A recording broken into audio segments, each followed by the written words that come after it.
Diludahi suami di depan ibuku yang sedang sakit.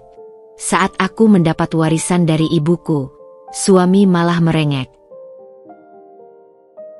Halo Bunda, selamat datang kembali ya. Semoga Bunda semuanya dalam keadaan sehat dan bahagia ya. Sebelum masuk ke ceritanya silahkan Bunda-Bunda semuanya absen terlebih dahulu ya. Bunda semuanya dari daerah mana saja yang sudah subscribe semoga rezekinya lancar ya. Aku berdiri kaku di depan kompor.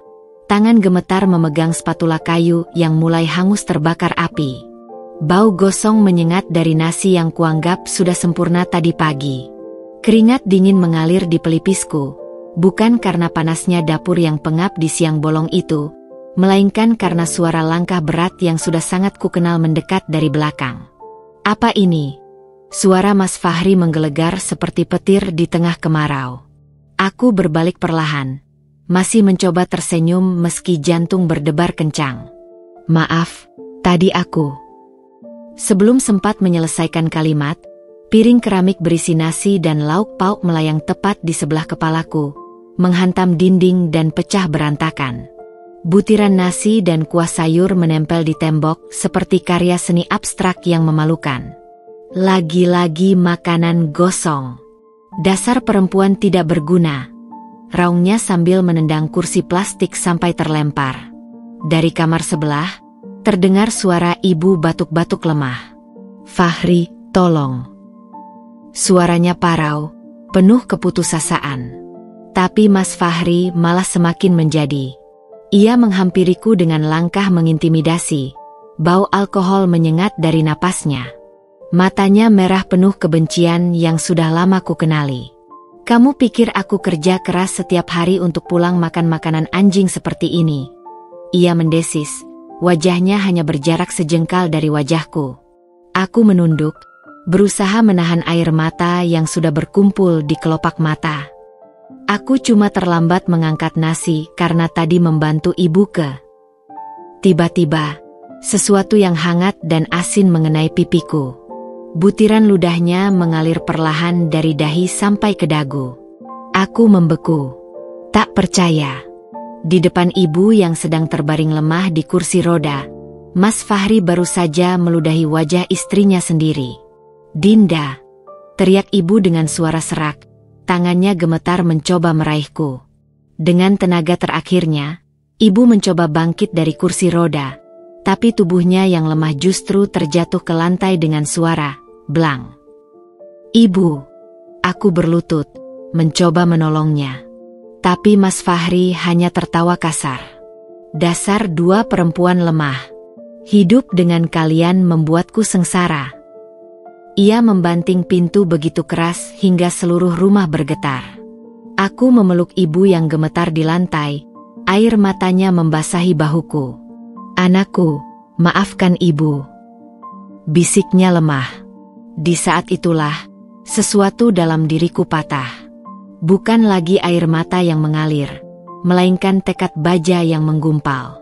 Aku menatap pintu yang baru saja dibanting suamiku sendiri.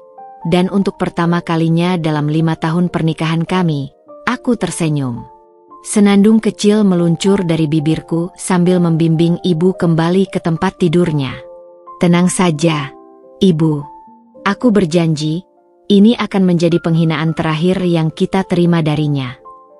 Malam itu, saat Fahri pulang dalam keadaan mabuk dan langsung tertidur di sofa, aku membuka laci besi peninggalan almarhum ayah seperti yang ibu katakan. Sebuah amplop coklat tebal dengan stempel notaris menyembul di antara dokumen-dokumen lain. Saat membukanya, napasku tersendat. Warisan, kunci kebebasanku, dan awal kehancuran Mas Fahri.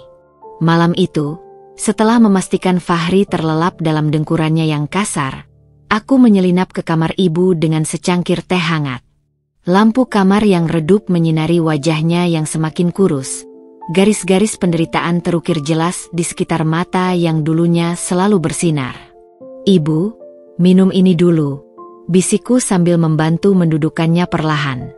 Tangannya yang dulu kuat mencangkul di kebun, kini gemetar menyentuh cangkir. Ia menyesap teh itu dengan susah payah, lalu menarik napas panjang. Dinda, ibu tidak mau membebanimu, tapi... Suaranya pecah, matanya menerawang ke jendela di mana bulan purnama menggantung. Aku segera berjongkok di samping tempat tidurnya, memegang erat tangannya yang dingin. Ada apa, Ibu?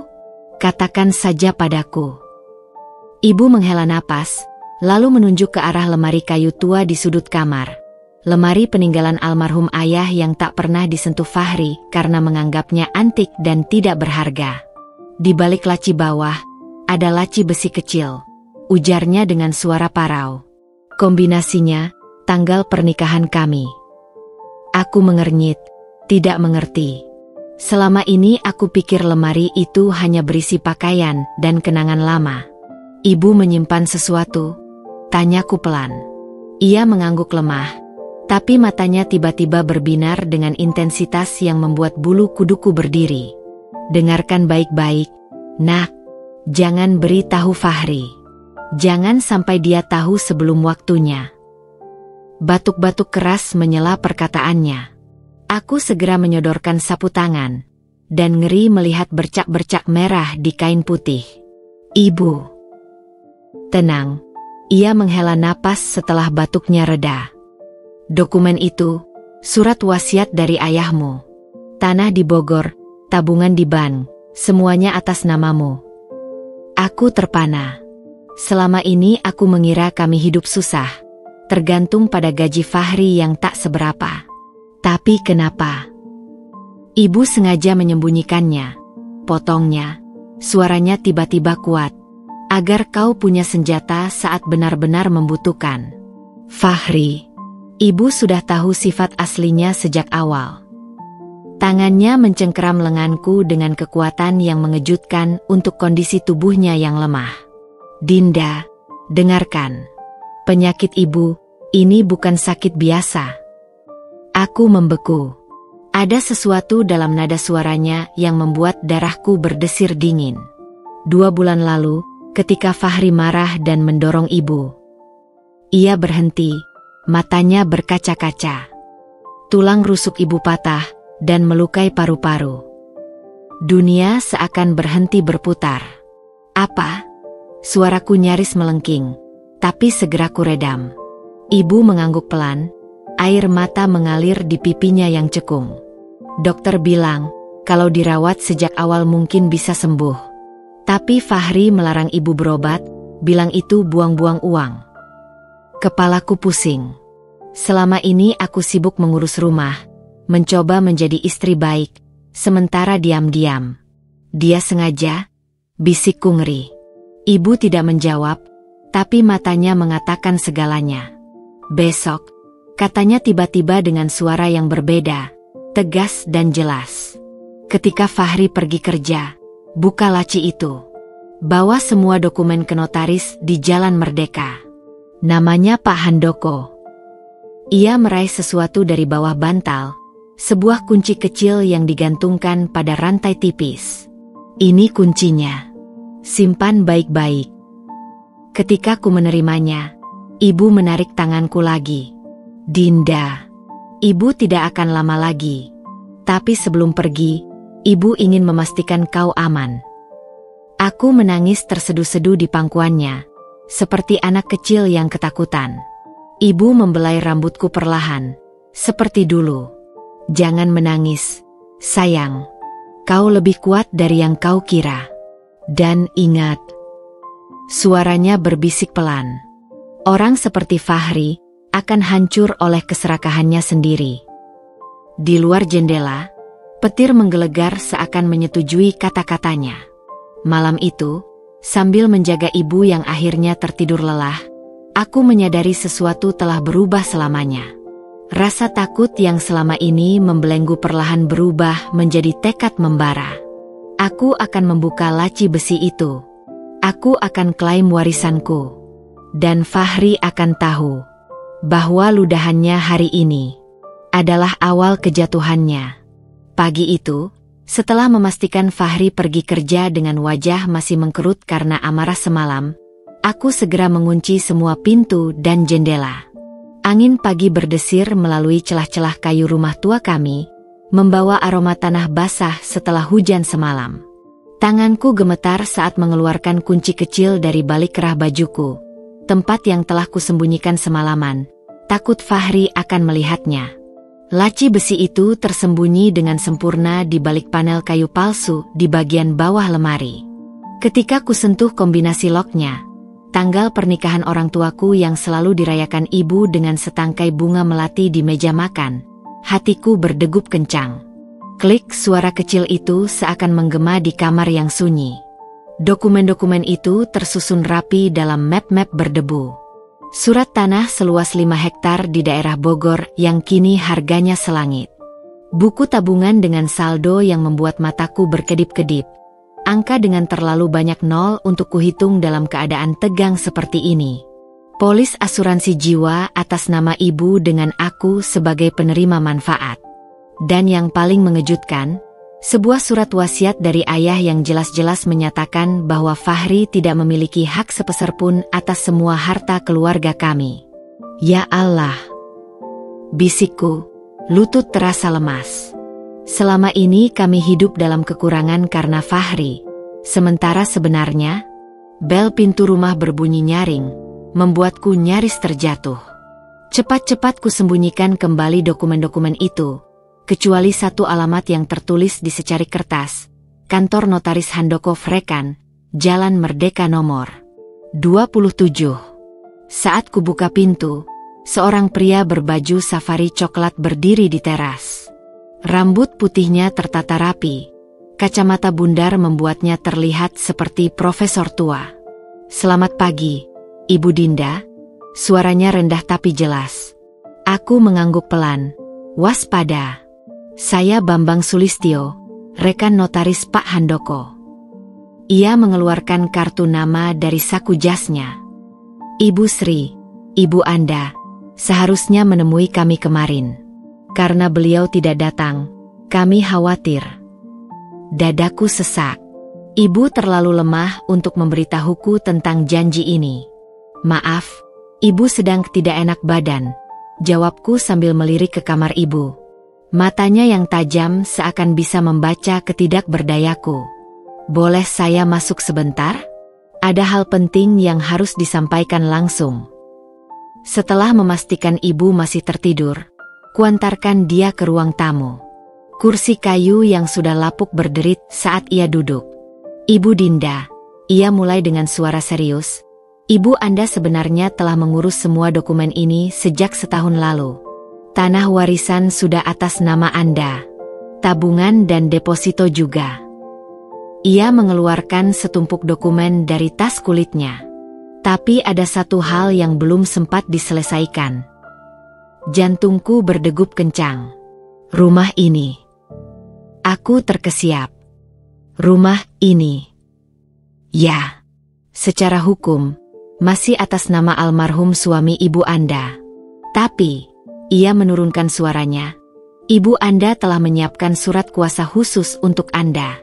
Dengan ini, Anda bisa mengalihkan hak milik kapan saja.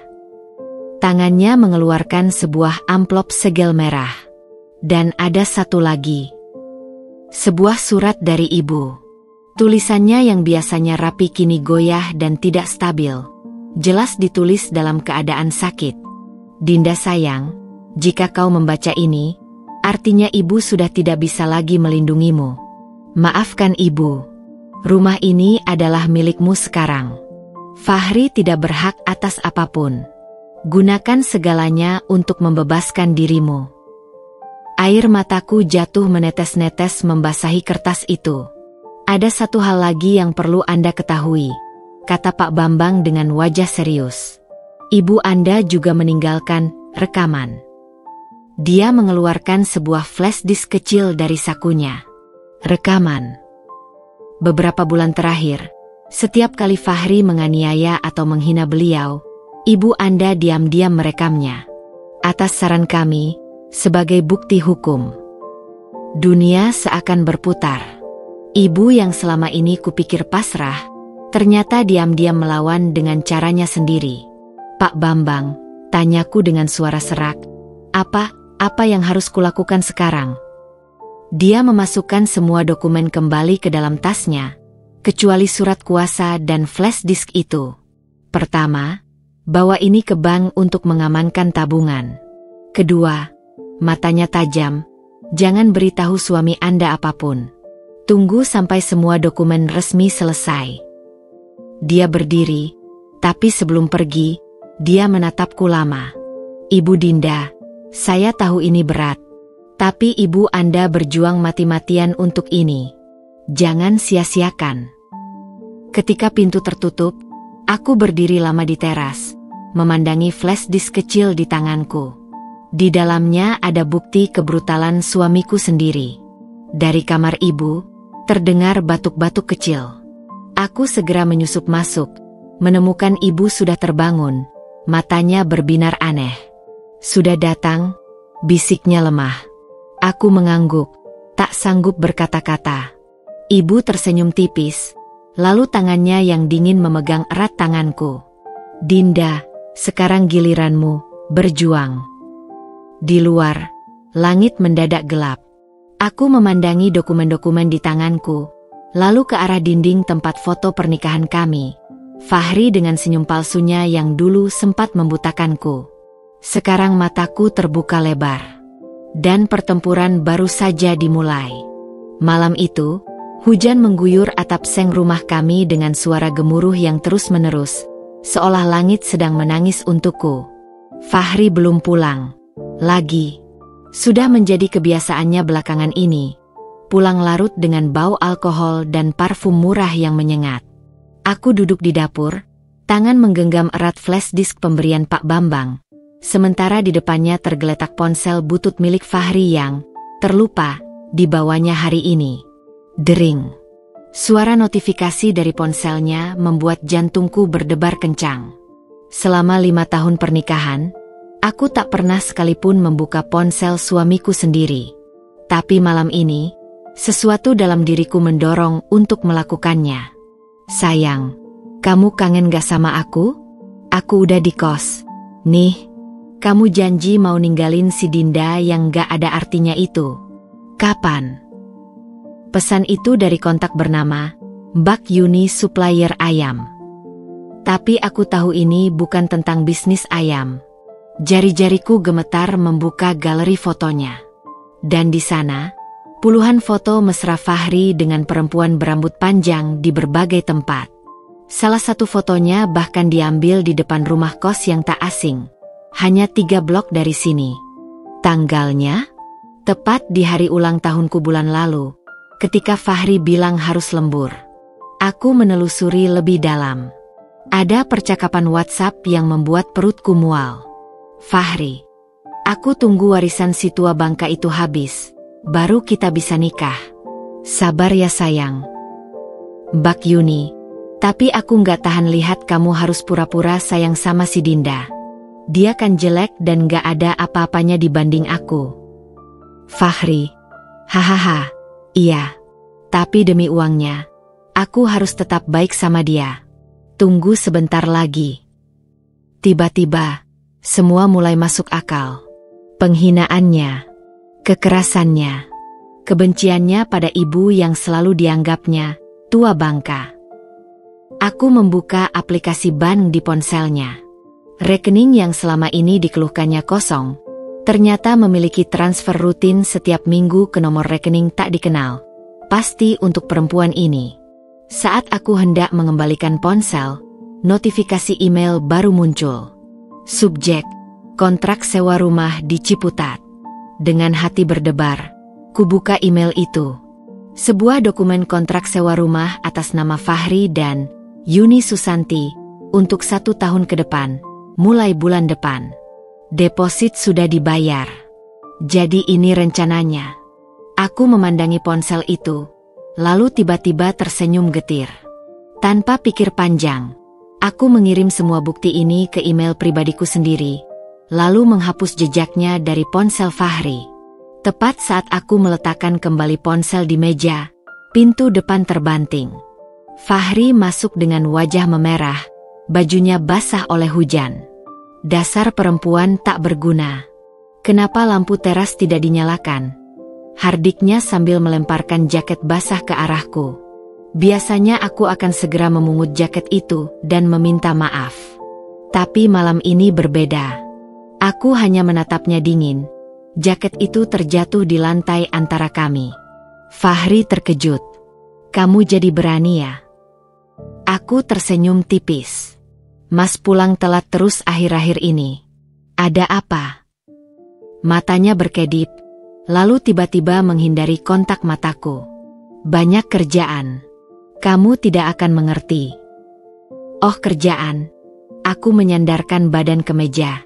Kerjaan sama Mbak Yuni supplier ayam. Wajahnya berubah pucat. Apa? Kamu bicara apa? Atau mungkin Mas sedang sibuk cari rumah baru di Ciputat? Lanjutku, suaraku lebih tenang dari yang kukira. Fahri membeku. Aku bisa melihat keringat dingin mulai mengucur di pelipisnya meski udara malam dingin. Kamu membuka ponselku. Suaranya tiba-tiba kecil. Aku mengangkat bahu. Tidak sengaja lihat notifikasi. Kebetulan saja. Dia melompat ke arah ponselnya, memeriksa dengan panik. Aku bisa melihat dadanya naik turun cepat saat ia menyadari semua bukti masih ada. Jangan pernah sentuh barangku lagi, raungnya, tapi aku bisa mendengar getar ketakutan di suaranya. Sebelum dia sempat berkata lagi, dari kamar ibu terdengar suara batuk parah. Aku segera berlari, meninggalkan Fahri yang masih gemetar memegangi ponselnya. Di kamar ibu, sambil menenangkannya yang batuk-batuk, aku berbisik pelan. Ibu, kita punya senjata baru. Malam itu, sambil menunggu ibu tertidur, aku duduk di depan laptop butut pemberian Pak Bambang. Satu persatu bukti perselingkuhan Fahri kunduh, kusimpan di beberapa tempat berbeda. Foto-foto mesra mereka. Percakapan WhatsApp yang menghinaku. Bukti transfer uang. Kontrak rumah sewa. Di folder tersembunyi, ku beri nama folder itu Karma. Sebab aku tahu, wanita bernama Yuni ini tidak menyadari satu hal. Fahri mungkin bisa meninggalkanku, tapi dia tidak akan pernah mendapatkan sepeser pun dari warisan yang sekarang sepenuhnya milikku. Dan itu akan menjadi pelajaran terbaik untuk mereka berdua. Pagi itu, sinar matahari menyelinap melalui celah-celah jendela yang kotor, membentuk garis-garis emas di lantai kayu yang sudah lapuk. Aku duduk di depan meja makan yang permukaannya penuh dengan goresan dan noda kopi yang tak pernah hilang, sambil menatap dokumen-dokumen warisan yang kusebar di atasnya. Setiap lembar kertas itu terasa berat di tanganku, bukan karena fisiknya, tapi karena beban makna yang mereka bawa. Di hadapanku, laptop tua yang kuhidupkan dengan susah payah menampilkan dua folder paralel. Satu berisi scan dokumen warisan ibu, satunya lagi berisi koleksi bukti perselingkuhan Fahri yang kukumpulkan semalam. Mataku beralih antara keduanya, sementara di kepalaku, rencana mulai terbentuk seperti puzzle yang perlahan menemukan bentuknya. Langkah pertama, amankan segalanya. Aku mengambil kunci motor tua peninggalan ibu yang selama ini tersimpan di laci. Fahri sudah pergi kerja dengan wajah masih merah karena mabuk semalam, memberiku waktu setidaknya 4 jam sebelum dia kembali. Bank BNI terdekat hanya berjarak 15 menit dari sini. Begitu masuk, aroma AC dingin dan parfum para karyawan langsung menyergapku. Aku hampir tak percaya diri dengan baju sederhanaku yang sudah kusam. Tapi kantong plastik hitam di tanganku berisi harta yang membuatku bisa membeli seluruh bank ini jika ku mau. Selamat pagi, saya ingin bertemu dengan manajer, kataku pada resepsionis yang memandangku dengan sedikit keraguan. Setelah menunggu 10 menit yang terasa seperti 1 jam, seorang pria berkacamata dengan dasi biru mengajakku masuk ke ruangannya. Saya Dinda Wulandari, pemilik rekening ini. Aku menyerahkan buku tabungan dan KTP. Matanya membesar ketika melihat saldo di rekening itu. Ada yang bisa saya bantu, Ibu? Pertama, saya ingin mengganti semua akses ke rekening ini. Nomor telepon, email, dan password. Aku mengeluarkan dokumen surat kuasa dari ibu. Kedua, saya ingin memindahkan 70% dana ini ke deposito berjangka yang tidak bisa ditarik siapapun kecuali saya secara langsung. Saat menunggu prosesnya selesai, jemariku mengetuk-ngetuk meja kayu dengan gugup. Setiap detik terasa berharga. Langkah kedua, kunjungan ke notaris. Kantor notaris Handoko Orekan ternyata berada di sebuah gedung tua tapi terawat di pusat kota.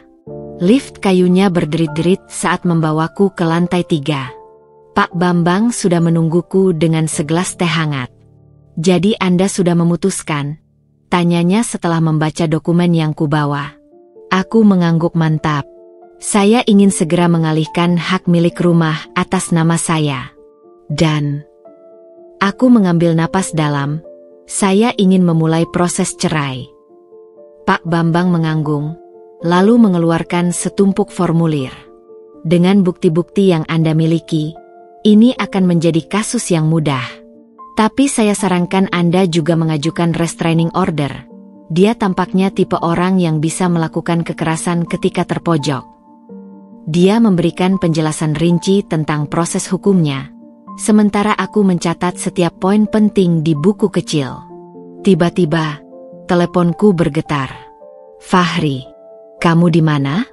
Kok nggak ada di rumah? Jantungku berdegup kencang. Dia pulang lebih awal. Aku ajak ibu ke puskesmas. Obatnya habis. Fahri, cepat pulang. Aku lapar. Aku menggigit bibir. Pak Bambang, berapa lama proses pengalihan hak rumah ini? Secara hukum, butuh 7 hari kerja. Tapi dia menatapku penuh arti. Saya bisa mempercepatnya jadi 3 hari jika Anda dalam keadaan darurat. Aku menghela napas lega. Saya akan sangat berterima kasih. Langkah ketiga, siapkan jebakan. Pulang ke rumah, aku menemukan Fahri sedang asyik bermain ponsel di sofa.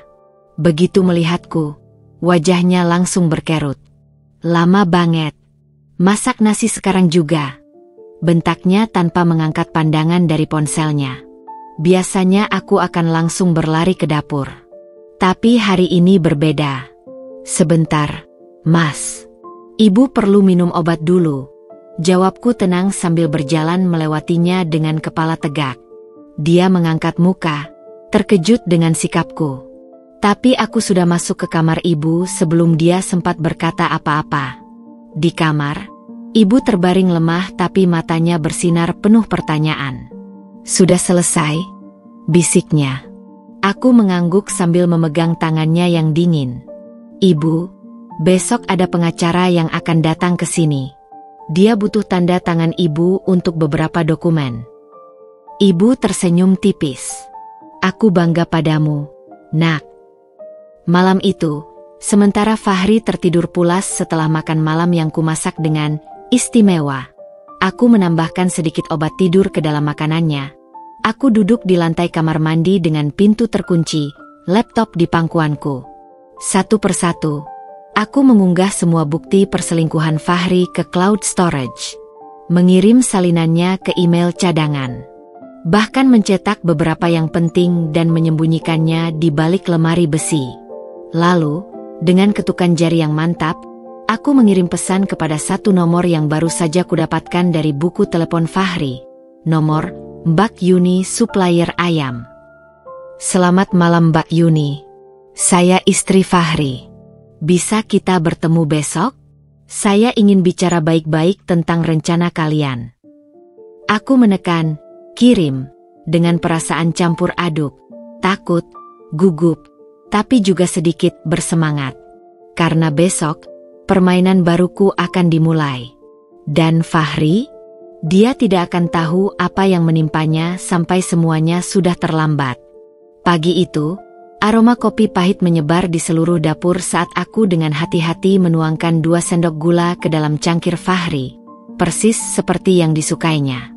Tanganku yang biasanya gemetar setiap kali menyiapkan sarapannya, kini stabil. Bahkan ada senyum kecil yang mengintip di sudut bibirku ketika menyeruput kopiku sendiri yang tak kugula. Pahit, seperti hidupku selama ini. Fahri masuk ke dapur dengan wajah mengantuk dan bau alkohol yang masih melekat. Matanya menyipit melihat sarapan lengkap di atas meja. Nasi goreng dengan telur mata sapi, sambal terasi buatan tangan, dan kerupuk udang yang renyah. Loh, masa kamu bisa bikin enak gini? Godanya sambil menyendok nasi goreng dengan rakus. Aku menunduk, berpura-pura malu. Aku coba belajar resep baru, Mas. Sebenarnya, ini resep turunan ibu yang sengaja tak pernah kuperlihatkan selama ini. Simpan yang terbaik untuk waktu yang tepat. Fahri melahap makanannya dengan lahap, tak menyadari bahwa aku sengaja membuatnya seenak mungkin. Dia juga tak melihat bagaimana mataku sesekali melirik jam dinding, menghitung menit sampai dia pergi kerja. Mas, kok belakangan sering pulang malam sih? Tanyaku dengan suara lembut, berpura-pura naif. Dia terbatuk-batuk, lalu menatapku curiga. Kerjaan banyak. Kamu tanya-tanya terus kenapa? Aku cepat-cepat menggeleng, memainkan peran istri penurut yang selama ini kujalani dengan sempurna. Enggak, kok. Cuma khawatir aja. Kasihan Mas capek. Dia menggerutu sesuatu yang tak jelas, lalu berdiri. Cuci baju kerjaku yang biru. Aku mau pakai besok. Sudah aku setrika tadi pagi, Mas. Jawabku cepat sambil mengeluarkan baju yang sudah rapi dari balik plastik. Fahri terkejut. Biasanya aku butuh setengah hari untuk menyelesaikan pekerjaan rumah. Kamu kenapa sih belakangan ini rajin banget? Tanyanya dengan nada tak percaya. Aku tersenyum manis. Aku cuma mau jadi istri yang lebih baik, Mas. Lebih baik dalam merencanakan kehancuranmu. Setelah pintu depan tertutup dan suara motornya sudah tak terdengar lagi, aku segera berlari ke kamar ibu. Ibu, hari ini pengacaranya datang jam 11. Bisikku sambil membantu ibu duduk. Wajah ibu pucat tapi matanya bersinar. Kamu sudah siap? Aku mengangguk. Di bawah kasur, tersembunyi tas berisi semua dokumen penting. Sertifikat rumah, buku tabungan, surat wasiat, dan flash disk berisi bukti kekerasan Fahri. Pertemuan dengan pengacara. Tepat pukul 11, bel rumah berbunyi. Seorang perempuan berkacamata dengan setelan jas rapi berdiri di teras. Selamat pagi, saya Rika Suryani, pengacara dari kantor Pak Bambang. Aku mempersilakannya masuk ke ruang tamu. Ibu sudah duduk di sofa dengan bantuan bantal penyangga. Sebelum kita mulai, Rika membuka tas kulitnya. Saya ingin konfirmasi, apakah ibu benar-benar ingin mengalihkan semua aset ini atas nama Dinda saja? Ibu mengangguk lemah tapi pasti. Sudah pasti. Suami Dinda tidak boleh dapat apa-apa. Rika kemudian menjelaskan proses hukumnya dengan rinci. Aku terkesima mendengar betapa kuatnya posisi kami secara hukum. Tanpa sepengetahuan Fahri, rumah ini sebenarnya masih atas nama ibu, dan dengan surat wasiat yang ada, dia tidak punya hak sedikitpun. Untuk proses cerai, Rika melanjutkan, dengan bukti-bukti kekerasan dan perselingkuhan yang ibu miliki, ini akan menjadi kasus yang mudah. Tapi, dia menatapku serius. Saya sarankan ibu mulai mengumpulkan barang-barang berharga dan dokumen penting di tempat aman. Kadang suami bisa menjadi tak terkendali ketika tahu akan ditinggalkan. Aku mengangguk paham. Sebenarnya, sejak 3 hari lalu, aku sudah diam-diam memindahkan foto-foto kenangan, surat-surat penting, dan beberapa perhiasan peninggalan ibu ke rumah kosong tetangga yang baik hati. Pesan untuk Yuni. Saat Rika pergi, ponselku bergetar. Balasan dari Yuni. Wah, istrinya Fahri ya? Aku sih nggak ada masalah ketemu. Tapi jangan bilang-bilang ya. Kafe dekat pasar. Jam 3 sore gimana? Aku tersenyum sinis. Mudah sekali. Sore itu, aku berpakaian sederhana, kaos lusuh dan jilbab biasa. Persis seperti penampilan Istri tidak menarik, yang selama ini ada di bayangan Yuni. Kafe itu ternyata tempat yang cukup bagus. Yuni sudah duduk di sudut, memakai dress ketat berwarna merah dengan makeup tebal. Matanya menyorot tajam ketika aku mendekat. "Yuni?" tanyaku dengan suara lemah. Dia mengangguk, lalu memandangku dari atas ke bawah dengan ekspresi campur aduk antara kemenangan dan kasihan. "Aku Dinda, istri Fahri," kataku sambil duduk dengan postur membungkuk. Jangan sedih gitu dong," godanya sambil memesan 2 kopi. "Kamu mau bicara apa?" Aku berpura-pura gugup memutar gelas. Aku tahu hubungan kalian. Aku cuma mau bilang." Aku membuat suaraku bergetar. Aku rela melepas Fahri. Yuni terkejut, lalu tersenyum lebar. "Serius? Wah, kamu lebih pintar dari yang aku kira." Aku menunduk, berpura-pura menahan tangis. "Tapi, Fahri bilang dia mau menikahimu setelah dapat warisan dari ibuku, kan?" Yuni tertawa. "Iya dong. Makanya kamu harus cepat cerai biar dia dapat bagian." Aku mengangguk pelan. "Aku ngerti. Tapi..." Aku menatapnya dengan tatapan polos. "Apa kamu nggak takut? Fahri kan suka marah-marah. Nanti kalau udah nikah, kamu yang jadi sasarannya." Yuni menggeleng percaya diri. Kamu aja yang gak bisa ngatur suami. Aku beda." Aku tersenyum dalam hati. Persis seperti yang kuharapkan. Dari tas, kuambil sebuah amplop kecil dan menyelipkannya ke tangan Yuni. "Ini bukti transfer Fahri ke beberapa perempuan lain. Aku dapat dari HP-nya. Siapa tahu berguna buat kamu." Wajah Yuni berubah pucat ketika melihat isi amplop. Foto transfer ke beberapa nomor rekening perempuan berbeda, plus screenshot chat mesra dengan mereka. "Apaan ini?" bisiknya kasar. Aku berpura-pura kaget. "Kamu nggak tahu? Fahri punya banyak perempuan. Katanya sih, kamu cuma salah satunya." Yuni langsung mengeluarkan HP dan mulai memeriksa sesuatu dengan wajah merah padam. Aku tahu apa yang dia lakukan. Mencocokkan nomor rekening yang kuberikan dengan catatannya sendiri. Aku menyelesaikan kopiku dengan tenang, menyaksikan rencanaku bekerja sempurna. "Maaf Yuni, aku harus pulang jagain ibu," kataku berdiri. "Semoga kamu bahagia sama Fahri ya." Ketika berjalan keluar kafe, aku bisa mendengar suara Yuni menelepon seseorang.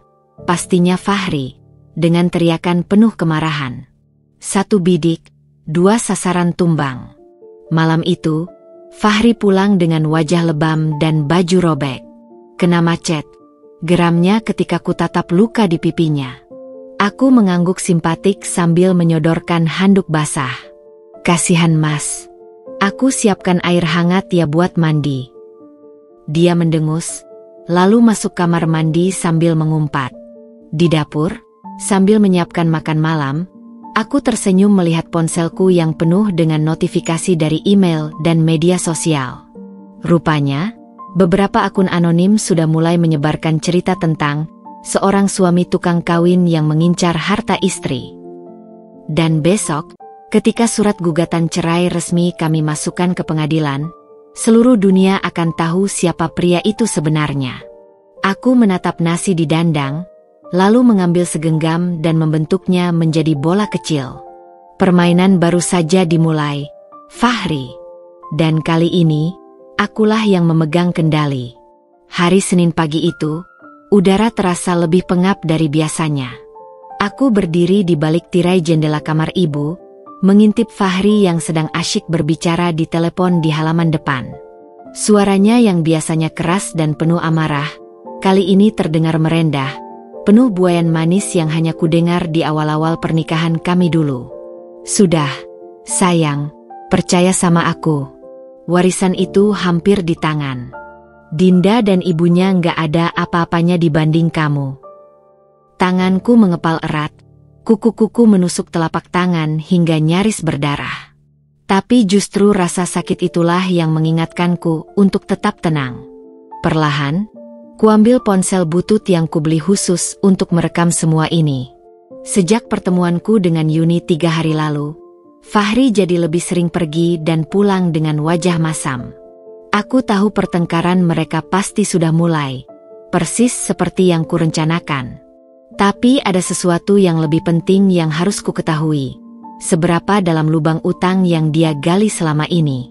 Saat Fahri pergi kerja, atau mungkin menemui Yuni, aku menyelinap ke dalam kamarnya, tempat yang selama ini menjadi zona terlarang bagiku. Bau parfum murah dan alkohol menyengat di ruangan berantakan itu. Komputer lamanya masih menyala, dengan beberapa tab terbuka. Aku tidak butuh waktu lama untuk menemukan apa yang kucari. Di antara tumpukan tagihan listrik dan air yang belum dibayar, ada secari kertas dari sebuah perusahaan pinjaman online. Angka yang tertera membuat nafasku sesak. Rp 187 juta. Dengan jaminan sertifikat rumah di Jalan Mangga nomor 14. Aku segera memotong dokumen itu dengan ponsel, lalu melanjutkan pencarian. Di balik bantal, ada sebuah buku catatan kecil.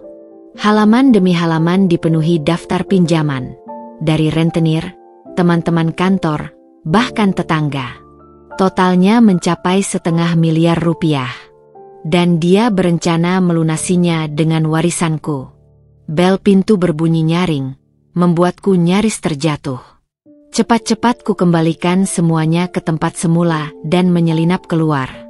Di teras, seorang pria berbadan besar dengan kumis tebal dan tatapan tajam menungguku. "Saya Herman, teman Fahri," katanya singkat. "Dia ada." Aku menggeleng, berusaha tenang. "Mas Fahri sedang kerja. Ada yang bisa saya bantu?" Matanya menyapu tubuhku dari atas ke bawah, lalu tertawa pendek. "Kabarin suamimu, utangnya sudah jatuh tempo. Kalau minggu ini nggak bayar, saya yang akan bicara baik-baik sama istrinya." Dia pergi dengan meninggalkan ancaman yang menggantung di udara. Aku berdiri kaku, menyadari betapa berbahayanya posisiku sekarang. Malam itu, sementara Fahri mandi setelah pulang dalam keadaan mabuk, lagi, aku menyelinap ke dalam tas kerjanya. Di antara dompet dan kunci motor, ada secari kwitansi dari sebuah showroom motor. DP pembelian Honda Coba 150R, 25 juta rupiah. Atas nama Yuni Susanti. Aku memotret dokumen itu, lalu tiba-tiba menemukan sesuatu yang lebih berharga. KTP dan NPWP Fahri yang sengaja dia bawa, mungkin untuk mengurus pinjaman lagi. Tanpa pikir panjang, kuambil kedua dokumen itu dan menyembunyikannya di balik baju dalamku. Keesokan harinya, saat Fahri sedang keluar, telepon rumah berbunyi. "Ibu Dinda, ini dari Bank BNI. Kami ingin mengkonfirmasi permohonan pinjaman dengan jaminan sertifikat rumah atas nama Ibu Sri." Darahku mendidih. Jadi dia sudah berani memalsukan tanda tangan ibu juga. "Dengan siapa saya bicara?" tanyaku tegas. Setelah mendapatkan nama dan nomor ekstensinya, aku segera menghubungi Rika, pengacaraku. "Kita bisa laporkan ini sebagai penipuan dan pemalsuan dokumen," katanya setelah mendengar penjelasanku. "Tapi saya sarankan Anda segera mengamankan ibu dan diri sendiri. Orang seperti dia bisa melakukan apa saja ketika terpojok." Dengan bantuan tetangga yang baik hati, aku diam-diam memindahkan ibu ke rumah sakit khusus untuk perawatan intensif. Dokter bilang kondisinya semakin kritis, dan mungkin hanya tinggal hitungan hari. Sementara itu, di kantor notaris, Pak Bambang mempercepat proses pengalihan hak semua aset. "Besok sertifikat rumah sudah bisa terbit atas nama ibu," katanya sambil menatapku penuh perhatian. "Dan dengan bukti pemalsuan tanda tangan ini, suami ibu bisa kita jerat dengan pasal penipuan." Aku mengangguk, tapi hati kecilku masih was-was. Fahri bukan tipe orang yang akan menerima kekalahan begitu saja. Malam itu, Fahri pulang dengan wajah merah padam. Kamu, bentaknya begitu melihatku di dapur. Apa yang kamu lakukan di bank? Kenapa pinjamanku ditolak? Aku berpura-pura ketakutan, seperti Dinda lama yang dia kenal. Aku nggak ngerti, Mas. Aku cuma ke bank buat narik uang buat beli obat ibu. Dia menatapku curiga, lalu tiba-tiba menyadari sesuatu. KTP dan NPWP ku hilang. Kamu yang ambil ya? Aku menggeleng cepat. Enggak, Mas. Mungkin keselip di kamar. Dia mengumpat kasar, lalu mendorongku hingga nyaris terjatuh. Cari. Sekarang juga. Saat aku berpura-pura mencari di ruang tamu, ponselnya berbunyi. Dari balik pintu, kudengar suaranya yang tiba-tiba menjadi manis. Sayang, sabar ya. Aku pasti bisa lunasin utangmu itu. Masalah KTP bisa aku urus. Tiba-tiba, ada ide gila muncul di kepalaku. Keesokan pagi, saat Fahri pergi, mengurus KTP hilang, aku menyusun strategi terakhir. Dengan semua dokumen pengalihan aset yang sudah selesai, aku mengirim pesan ke semua nomor rentenir yang kudapat dari buku catatan Fahri.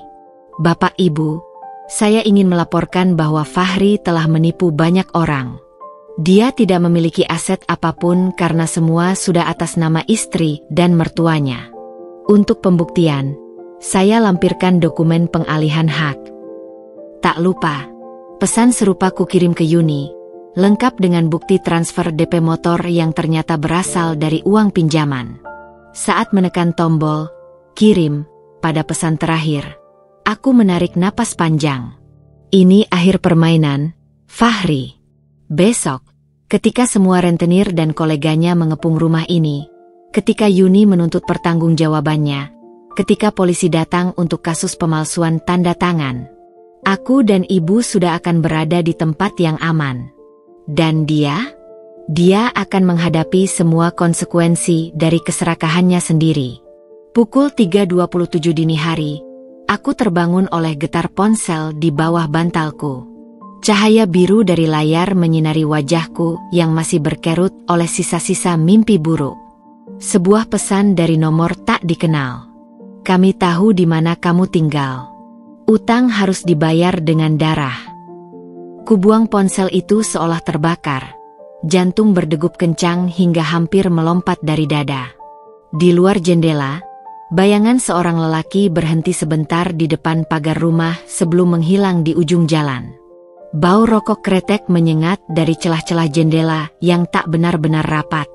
Dengan gemetar, kuambil tas kecil berisi dokumen penting yang selalu kusiapkan di bawah tempat tidur. Paspor, sertifikat rumah, buku tabungan, dan flash disk berisi semua bukti. Jari-jariku meraba rahasia tersembunyi di balik lemari pakaian. Sebuah pisau dapur tajam yang kusembunyikan sejak seminggu lalu. Fahri bangun lebih siang dari biasa. Wajahnya pucat oleh mabuk semalam. Aku sengaja menyajikan sarapan istimewa. Nasi goreng spesial dengan telur ceplok yang masih mentah di bagian tengah, persis kesukaannya. Mas, aku mau ngobrol sebentar, kataku lembut sambil menuangkan kopi panas ke cangkirnya. Dia menatapku curiga, tapi lapar mengalahkan kewaspadaannya. Apaan lagi? Lu lagi jualan obat, ya belakangan rajin banget masakin. Aku tersenyum manis, memainkan peran istri penurut. Aku cuma khawatir aja. Mas, kemarin ada orang nyariin Mas. Garpu di tangannya berhenti bergerak. Siapa? Katanya, namanya Pak Herman. Bilang utang Mas sudah jatuh tempo. Wajah Fahri berubah merah padam. Dasar lo, ngapain buka-bukaan sama orang lain? Itu urusan gue. Aku menunduk pura-pura takut, tapi dari balik bulu mata, ku perhatikan setiap ekspresinya. Maafkan aku, Mas. Aku cuma takut ada apa-apa. Dia mengumpat, lalu menyelesaikan makanannya dengan lahap. Gue ada urusan. Jangan ganggu gue hari ini. Pintu depan dibanting begitu keras hingga seluruh rumah bergetar. Aku segera berlari ke jendela, menyaksikan Fahri pergi dengan motor barunya. Motor yang ternyata dibeli dengan uang pinjaman. Begitu yakin dia sudah cukup jauh, kuambil laptop dan mulai menjalankan rencana yang sudah kususun seminggu ini. 1. Membuka akun sosial media palsu yang sudah kusiapkan dengan identitas sebagai mantan korban Fahri. 2. Mengunggah semua bukti perselingkuhan, termasuk percakapan mesra dengan Yuni dan 3 perempuan lain yang berhasil kudapatkan dari ponselnya. 3. Memposting dokumen pinjaman palsu dengan tanda tangan ibu yang dipalsukan. 4. Membagikan cerita lengkap tentang bagaimana dia menyiksaku dan ibuku selama ini. Tak lupa, kukirimkan semua informasi ini ke grup-grup WhatsApp tetangga, teman-teman kantor Fahri, bahkan keluarganya di kampung. Biarkan seluruh dunia tahu siapa sebenarnya Fahri. Tak sampai 2 jam kemudian, ponsel Fahri mulai berdering tak henti-hentinya. Dari jendela kamar ibu, kulihat dia pulang dengan wajah merah padam, motor dikendarai ugal-ugalan. "Kamu yang lakukan ini?" raungnya begitu masuk rumah, melemparkan ponselnya ke arahku. Aku berpura-pura tidak mengerti. "Apa, Mas? Aku baru saja membersihkan rumah." Dia menyeretku ke depan laptop yang masih terbuka. "Ini apa? Siapa yang posting?" Aku membuat wajah terkejut seolah baru melihatnya. Astaga! Siapa yang berani? Tamparan keras mendarat di pipiku, membuat dunia berputar. Tapi kali ini, aku tidak menangis. Tidak merengek. Aku tersenyum. "Mas marah kenapa? Bukannya semua itu benar," kataku dengan suara tiba-tiba tegas. Fahri membeku, tak menyangka perubahan sikapku. Lo gila ya?" Aku berdiri, menghapus darah di sudut bibir dengan punggung tangan. "Aku sudah gila sejak kau meludahi wajahku di depan ibuku sendiri." Dari saku, kuambil remote kecil dan menekan tombol play. Layar TV menyala, menampilkan rekaman CCTV yang kusembunyikan. Fahri sedang memalsukan tanda tangan ibu di dokumen pinjaman. "Besok, ini akan jadi barang bukti di kepolisian," kataku tenang. Wajah Fahri berubah dari merah menjadi pucat pasi. "Dinda, kita bisa bicara baik-baik." Bel pintu berbunyi nyaring. Dari jendela, kulihat 3 lelaki besar berdiri di depan. Salah satunya Herman yang kemarin. "Fahri, keluar lo. Utang lo udah lewat 2 minggu nggak dibayar." Fahri seperti tikus terjepit, matanya liar melihat ke sekeliling. "Dinda, tolong sembunyikan aku." Aku melangkah ke depan pintu, tersenyum manis. "Maaf, Mas. Aku cuma istri tidak berguna yang masaknya selalu gosong. Ingat." Dan dengan gerakan teatrikal, kubuka pintu lebar-lebar. "Silakan masuk, Pak." Fahri ada di dalam. Adegan yang terjadi selanjutnya seperti film gangster murahan. Herman dan teman-temannya menyeret Fahri keluar rumah sambil memaki. Tetangga-tetangga berkerumun, mengomentari aib yang sudah tersebar di media sosial. Fahri meronta seperti ikan di darat. Wajahnya penuh teror ketika Herman mengancam akan menyelesaikan ini secara tradisional. Saat mereka pergi, dengan Fahri diseret seperti sampah, aku berdiri di teras dengan segelas teh hangat. Seorang tetangga wanita mendekat, wajahnya penuh simpati. "Dinda, kamu baik-baik saja?" Aku tersenyum, menyesap teh perlahan. "Lebih dari baik, Bu. Jauh lebih baik." Malam itu, sambil duduk di samping tempat tidur ibu di rumah sakit, kubuka media sosial. Foto Fahri yang babak belur sudah viral. Ternyata setelah dihajar debt collector, dia ditemukan pingsan di pinggir jalan oleh warga. Di kolom komentar, puluhan orang bercerita tentang tipuannya. Mantan rekan kerja yang ditipu uang investasi. Tetangga lama yang dipinjam motor tapi tidak dikembalikan. Bahkan sepupunya sendiri yang dikuras habis-habisan. Aku menutup laptop dengan perasaan campur aduk. Bukan rasa puas yang kurasakan, tapi kelegaan. Besok akan kulanjutkan dengan melaporkan pemalsuan tanda tangan ke polisi. Lusa, pengadilan cerai pertama. Dan minggu depan, aku akan mengklaim semua yang menjadi hakku. Sementara kau akan belajar apa artinya menjadi orang yang benar-benar tidak punya apa-apa. Hujan turun dengan derasnya ketika aku duduk di samping ranjang ibu di ruang ICU rumah sakit. Bunyi monitor jantung yang berbunyi ritmis menjadi soundtrack malam ini, menandakan detak jantung ibu yang semakin melemah. Tangannya yang dulu kuat mencangkul di kebun, sekarang terasa ringkih seperti sehelai kertas di genggamanku. Kulitnya yang dulu kecoklatan oleh matahari, kini pucat dan mengendur, dipenuhi bintik-bintik usia dan bekas penderitaan. Anakku. Suara ibu tiba-tiba terdengar jelas di tengah deru AC yang berisik. Matanya yang selama ini sayup, tiba-tiba terbuka lebar, berbinar dengan cahaya terakhir yang tersisa. Aku segera meraih tangannya, merasakan genggamannya yang tiba-tiba kuat. Ibu, aku di sini. Aku di sini. Dia tersenyum kecil, senyum yang sama seperti dulu ketika menemaniku tidur di malam hari. Sudah selesai semuanya? Air mataku jatuh membasahi sprei rumah sakit yang kaku. Sudah, Bu. Rumah sudah atas namaku. Semua dokumen aman. Fahri. Suaraku tercekat. Fahri sudah tidak punya hak apa-apa lagi. Ibu mengangguk pelan, lalu menarik napas panjang yang terdengar berat. Dinda, ambil sesuatu untuk ibu, di bawah bantal. Dengan hati-hati, aku mengangkat bantal kecil yang menyangga kepalanya.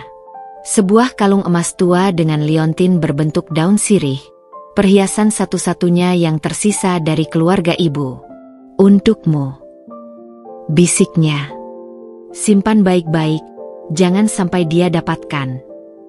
Tiba-tiba, monitor jantung mulai berbunyi tidak teratur. Suara, bip, yang cepat membuatku panik. Ibu? Ibu. Dokter dan perawat bergegas masuk, tapi ibu menggenggam tanganku dengan kekuatan yang tak terduga. Dengarkan ibu, jangan maafkan dia. Napasnya terengah-engah, tapi matanya masih menatapku penuh makna. Dia harus menderita, seperti kita. Lalu, dengan desahan terakhir, genggamannya melemas. Bunyi monitor jantung berubah menjadi garis lurus yang tak putus-putus. Suaranya menusuk-nusuk telingaku seperti sirene kematian. Dokter! Tolong! Teriakku, tapi dokter hanya menggeleng pelan sambil memeriksa jam. Pukul 1.17. Ibu sudah tidak ada, Bu Dinda. Aku tidak ingat berapa lama aku duduk di sana, memeluk tubuh ibu yang masih hangat. Tidak ingat siapa yang menutup mata ibu dengan lembut. Tidak ingat kapan perawat mulai mempersiapkan segala sesuatu untuk kamar jenazah. Yang aku ingat hanyalah janjiku pada ibu di detik-detik terakhirnya. Ketika fajar menyingsing, aku baru menyadari ada seseorang berdiri di pintu kamar. Seorang perempuan parubaya dengan seragam perawat. Bu Dinda.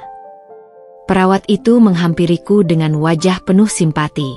Ada beberapa dokumen yang perlu ditandatangani, dan dia ragu.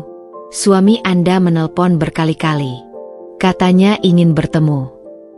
Aku mengangkat wajahku yang pasti sudah bengkak karena menangis. Fahri. Perawat mengangguk. Dia bilang dia ingin meminta maaf. Tawa pahit meledak dari mulutku, membuat perawat itu terkejut. Tolong sampaikan, kataku sambil menatap wajah ibu yang sudah tenang, bahwa saya akan mengurus jenazah ibu sendiri. Dan untuk Fahri. Aku meraih tas kecilku, mengeluarkan amplop coklat tebal. Berikan ini padanya. Katakan dari saya, ini warisan terakhir ibu untuk dia. Fahri datang ke rumah sakit 2 jam kemudian. Wajahnya masih lebam dari hukuman debt collector semalam. Bajunya kusut, matanya merah, entah karena mabuk atau menangis. Dinda. Suaranya serak. Aku minta maaf. Aku tidak menoleh, tetap fokus mengisi dokumen-dokumen kematian ibu. Dengar, aku tahu aku sudah. Amplopnya sudah kau dapat, potongku dingin. Fahri mengangguk, lalu mengeluarkan isi amplop itu, selembar kertas fotokopi. Surat cerai. Wajahnya berubah merah. Ini warisan apa? Gila kau ya. Aku akhirnya menoleh, memandanginya dengan tatapan yang membuatnya mundur selangkah. Itu adalah warisan terakhir ibu untukmu. Kebebasan dariku. Karena ibu tahu, satu-satunya hal yang kau inginkan adalah bebas dari pernikahan ini. Dia berdiri kaku, mulutnya terbuka tutup seperti ikan. Tapi, lanjutku sambil mengeluarkan dokumen lain dari tas. Ini adalah warisan dariku untukmu. Sebuah laporan polisi atas pemalsuan tanda tangan. Sebuah perintah pengusiran dari rumah yang sekarang sepenuhnya milikku. Dan foto-foto perselingkuhannya yang sudah kusebar ke media sosial. Fahri gemetar. Wajahnya berubah dari merah menjadi pucat. Kau tidak bisa melakukan ini. Aku tersenyum. Senyum yang membuatnya semakin tidak nyaman. Sudah kubilang, Fahri. Ibu berpesan agar aku tidak memaafkanmu. Dan aku berjanji padanya. Aku melangkah mendekat, hingga napasku bisa ia rasakan. Akan membuatmu menderita seperti kami. 3 hari kemudian, aku berdiri di pemakaman umum di mana ayah juga dimakamkan. Hujan gerimis membasahi batu nisan baru yang bertuliskan Ibu Sri Wulandari 1960-2023. Istri tercinta, ibu terbaik. Kini beristirahat dalam damai. Jauh dari luka dan air mata. Hanya segelintir orang yang hadir. Beberapa tetangga baik hati, perawat yang merawat ibu, dan Pak Bambang serta Rika yang datang untuk memberikan dukungan moral. Tapi ada satu sosok yang mengejutkan. Yuni, perempuan yang selama ini menjadi penyebab perselingkuhan Fahri. Dia berdiri jauh di belakang, dengan mata sembab dan wajah penuh penyesalan. Setelah semua orang pergi, Yuni mendekat. Ibu Dinda, aku mengangkat tangan. Tidak perlu. Aku tahu kau juga korban. Dia terkejut. Aku tidak tahu dia punya utang segitu banyak. Aku sudah putus dengannya. Aku mengangguk, lalu tanpa berkata lagi, mengeluarkan amplop dari tas dan memberikannya padanya. Ini bukti transfer DP motor yang dia berikan padamu. Aku laporkan sudah dicuri, jadi polisi akan menyita motor itu. Yuni terpana. Tapi itu hadiah. Hadiah dari uang pinjaman atas nama ibu saya, potongku tegas. Kau punya 2 pilihan, kembalikan motor itu, atau kau akan kuhadapkan pada polisi sebagai penerima barang curian. Wajah Yuni berubah pucat. Tanpa berkata lagi, dia pergi dengan langkah terburu-buru. Rumah terasa sangat sepi tanpa kehadiran ibu. Tempat tidurnya yang sudah kosong. Kursi rodanya yang tergantung di gudang. Bau obat-obatannya yang perlahan menghilang. Aku duduk di teras, menatap halaman depan yang dulu selalu ibu rawat. Di genggamanku, kalung emas pemberian terakhir ibu terasa hangat. Tiba-tiba, suara ribut di depan rumah menarik perhatianku.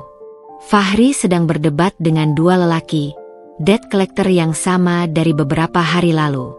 Pokoknya bayar minggu ini, atau kami ambil ginjal lo, ancam salah satunya. Fahri terlihat kurus. Baju yang dulu ketat sekarang menggantung longgar di tubuhnya. Ketika matanya kebetulan bertemu denganku, ada sesuatu di sana. Rasa takut, penyesalan, dan kebencian yang dalam.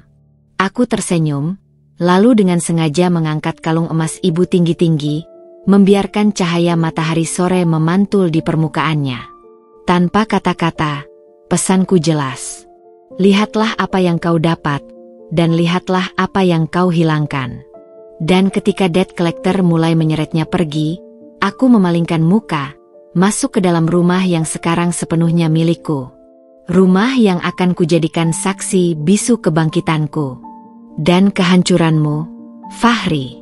Pagi itu, kabut tipis masih menyelimuti jalanan ketika aku berdiri di depan pintu gerbang pengadilan agama.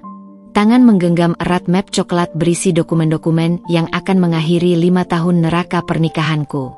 Bau kopi pahit dari warung sebelah bercampur dengan aroma kertas resmi dan parfum para pengacara yang lalu lalang. Dadaku berdegup kencang, bukan karena takut, tapi karena antisipasi. Hari ini adalah hari pembalasan. Rika, pengacaraku, sudah menungguku di lobi dengan setelan jas biru tua yang rapi. "Semua sudah siap?" tanyanya sambil menerima map dariku. Aku mengangguk, merasakan beratnya kalung emas ibu di leherku, seperti sebuah tameng yang memberiku kekuatan. Lebih dari siap. Rika membuka map, memeriksa isinya sekali lagi. Surat gugatan cerai dengan dasar kekerasan fisik dan psikis. Bukti-bukti pemalsuan tanda tangan. Rekaman audio visual kekerasan dalam rumah tangga. Laporan medis kondisi ibu sebelum meninggal.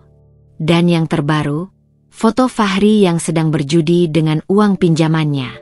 "Kita punya posisi sangat kuat," bisik Rika sambil menuntunku ke ruang sidang.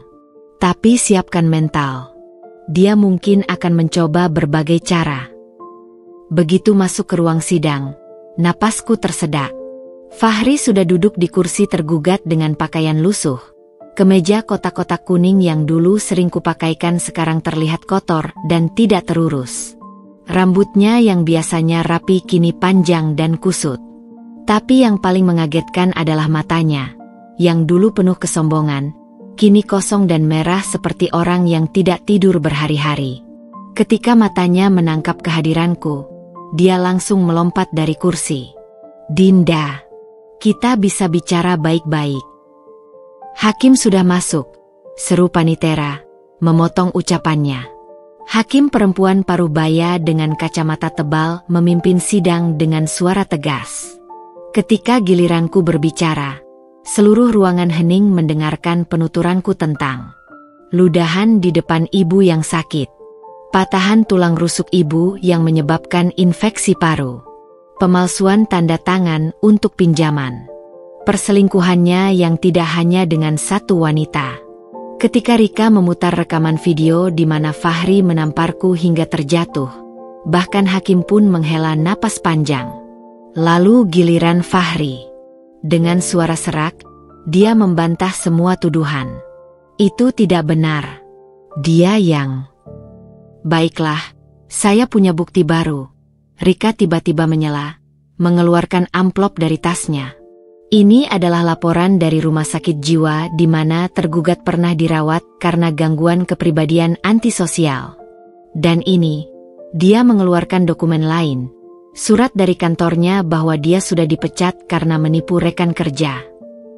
Fahri berdiri gemetar, wajahnya merah padam. "Itu semua fitnah." Tak sampai 1 jam, hakim sudah membuat keputusan. Perceraian disetujui segera. Fahri tidak mendapatkan hak apapun atas harta Gonogini. Restraining order dikeluarkan. Dia dilarang mendekatiku dalam radius 500 meter.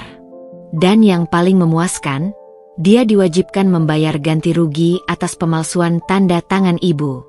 Ketika palu diketuk, Fahri seperti orang gila, berteriak, mengumpat, hingga harus ditahan oleh petugas keamanan.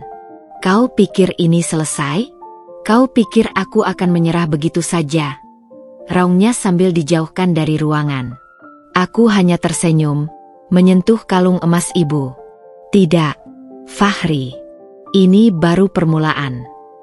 Ketika aku berjalan menuju mobil Rika, tiba-tiba seseorang menarik lenganku dengan kasar. "Fahri, dengar, aku bisa berubah. Aku..." "Lepaskan," hardiku sambil menarik tangan. Tapi cengkeramannya semakin kuat. "Aku butuh uang, Dinda. Mereka akan membunuhku jika aku tidak membayar minggu ini." Dari kantong celananya, kulihat gagang pisau menyembul. Dadaku berdegup kencang. Tapi anehnya, aku tidak takut. Fahri, bisikku pelan, lihat baik-baik. Kubuka tas kecilku, memperlihatkan recorder digital yang masih menyala. Setiap ancamanmu terekam di sini. Mau kutambahkan ke berkas pengadilan. Dia melepaskan tanganku seketika. Wajahnya pucat. Kau bukan Dinda yang dulu. Aku membuka pintu mobil Rika, lalu menoleh untuk terakhir kalinya. Tentu bukan. Dinda yang dulu sudah mati bersama ibu. Kembali ke rumah kosong. Rumah yang dulu penuh teriakan dan tangisan kini sunyi. Aku berjalan dari ruangan ke ruangan. Kamar Fahri yang sudah kosong. Semua barangnya kusuruh buang. Kamar ibu yang masih berbau minyak angin. Tempat tidurnya kubiarkan apa adanya. Dapur tempatku sering menangis. Kini penuh dengan bumbu dan bahan masakan berkualitas. Di meja makan, ada satu dokumen terakhir yang harus kutandatangani. Surat jual atas tanah. Di Bogor. Uangnya akan kugunakan untuk membuka usaha kecil, seperti yang selalu diimpikan ibu. Ketika pena menyentuh kertas, tiba-tiba telepon berdering. Nomor tidak dikenal. Halo. Bu, ini dari RSJ Cipayung. Fahri baru saja dibawa ke sini dalam keadaan gangguan psikotik. Dia mengaku sebagai suami Anda. Aku tersenyum, memandang foto ibu di meja. Salah. Dia bukan siapa-siapa saya lagi. Dan ketika aku menutup telepon, sinar matahari sore menerpa kalung emas di leherku, memantulkan cahaya ke seluruh ruangan, seperti kehadiran ibu yang menyaksikan semuanya. Hari ini, aku bukan lagi Dinda yang lemah. Aku Dinda yang bangkit. Dan untuk Fahri, nasibmu baru saja dimulai. Hujan deras mengguyur atap seng rumahku malam itu, menciptakan irama tak menentu yang seolah menyuarakan kegelisahan di dadaku. Aku duduk di ruang tamu yang kini terasa begitu luas tanpa kehadiran ibu, memandangi dokumen-dokumen yang tersusun rapi di atas meja kayu, sertifikat rumah atas namaku, surat cerai yang sudah berkekuatan hukum, dan laporan keuangan warisan ibu yang baru saja selesai kurencanakan untuk modal usaha. Tiba-tiba, suara deram motor berpuluh-puluh memecah kesunyian malam. Lampu sorot dari luar menerobos celah-celah jendela, memenuhi ruangan dengan bayangan-bayangan menyeramkan. Aku berdiri perlahan, jantung berdegup kencang, ketika suara benturan keras mengguncang pintu depan. Fahri, keluar kau. Jangan bersembunyi seperti tikus. Suara itu, dalam, kasar, penuh amarah, membuat bulu kuduku berdiri. Aku mengenali suara itu. Herman, debt collector yang pernah mengancam Fahri beberapa minggu lalu. Dengan langkah hati-hati, kuambil pisau dapur yang kusembunyikan di balik vas bunga dekat pintu, lalu membuka jendela samping secukupnya untuk mengintip. Pemandangan di luar membuat darahku membeku. 5 lelaki bertubuh besar dengan wajah-wajah garang berdiri di depan rumah. Herman, yang paling tinggi, sedang menendang-nendang pagar besi dengan sepatu botnya. Di belakang mereka, setidaknya 10 motor parkir berjejal, dan yang paling mengerikan, 2 orang membawa parang yang berkilau diterpa cahaya lampu jalan. Kami tahu ada orang di dalam. Buka pintu ini. Aku menarik napas dalam-dalam, meraih ponsel dan dengan cepat memencet nomor darurat polisi. Posko 110.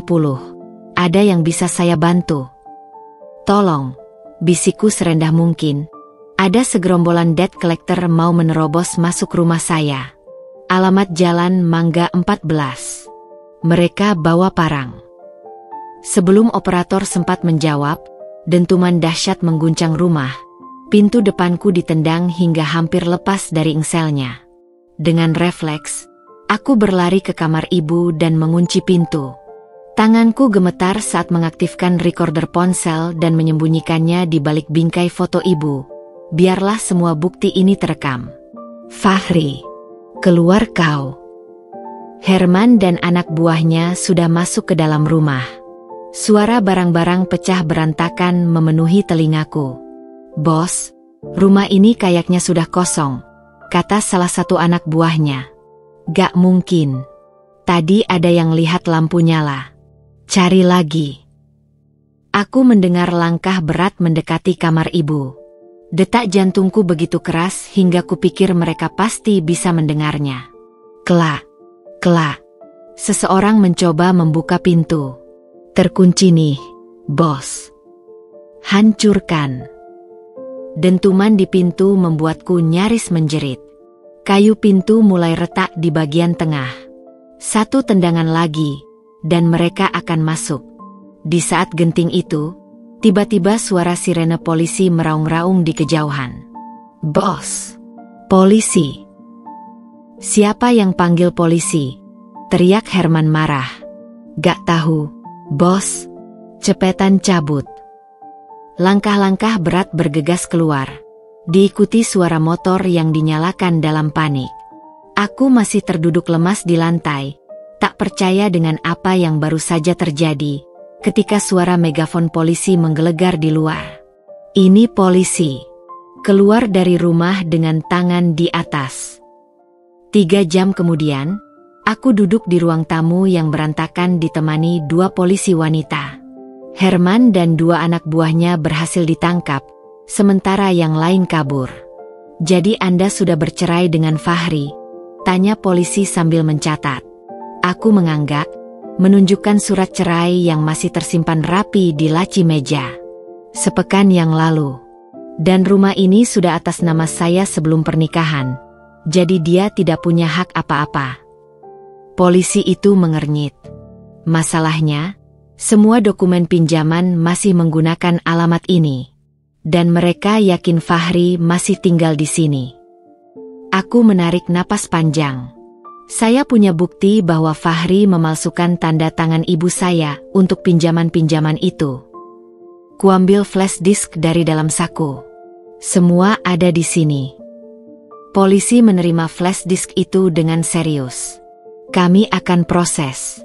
Tapi untuk keamanan Anda, sebaiknya tinggal di tempat lain sementara waktu." Setelah polisi pergi, aku berdiri di tengah rumah yang porak-poranda. Vas bunga peninggalan ibu pecah berkeping-keping. Foto-foto keluarga terinjak-injak di lantai. Tapi yang paling menyakitkan, kamar ibu yang dulu selalu rapi sekarang berantakan. Tempat tidurnya yang suci diobrak-abrik oleh tangan-tangan kotor itu. Ponselku bergetar. Nomor tak dikenal. "Halo. Bu Dinda." Suara perempuan yang terisak-isak. Saya Yuni." Aku menahan napas. "Apa yang kamu inginkan?" "Fahri. Fahri menggunakan nama saya untuk pinjaman online. Sekarang debt collector datang ke kosan saya. Mereka mengancam akan..." Suaranya tercekat. "Tolong, saya tidak tahu dia sebangsat itu." Aku memejamkan mata, menahan amarah yang mendidih. "Yuni, dengarkan baik-baik. Bawa semua bukti ke kantor polisi besok. Aku akan bertemu kamu di sana. Tapi, kalau kau ingin selamat, datang." Potongku tegas sebelum menutup telepon. Malam itu, sambil membereskan rumah, aku menemukan sesuatu yang mengejutkan di bawah lemari Fahri. Sebuah buku catatan kecil berisi daftar semua rentenir dan jumlah pinjamannya. Totalnya membuatku merinding. Rp 1,2 miliar. Dan di halaman terakhir, ada tulisan dengan huruf besar-besar. "Jika semua ini gagal, aku akan menjual rumah ini tanpa sepengetahuan mereka." Tanganku gemetar memegang buku itu. Fahri tidak hanya merencanakan penipuan, tapi juga mau menjual rumah dari bawah kakiku.